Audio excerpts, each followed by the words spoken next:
रामकृष्ण हरी मित्रांनो, आज मी आपल्याला जगद्गुरु संत तुकाराम महाराजांच्या पालखी सोहळ्यामध्ये घेऊन आलेलो आहे।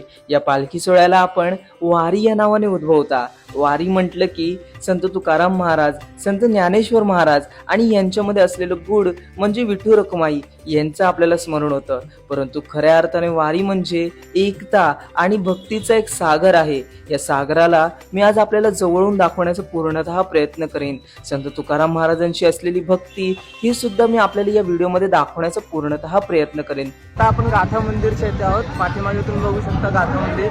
आपल्याला लवकरात लवकर मुख्य शिळा मंदिरच्या इथे जायचं आहे, कारण आता पालखी थोड्याच मिनिटात निघणार असेल किंवा निघाली पण असेल, तर आपल्याला पालखीमध्ये सहभाग घ्यायचा आहे। पाठी गाथा मंदिर तुम्हाला दाखवलेलं आहे।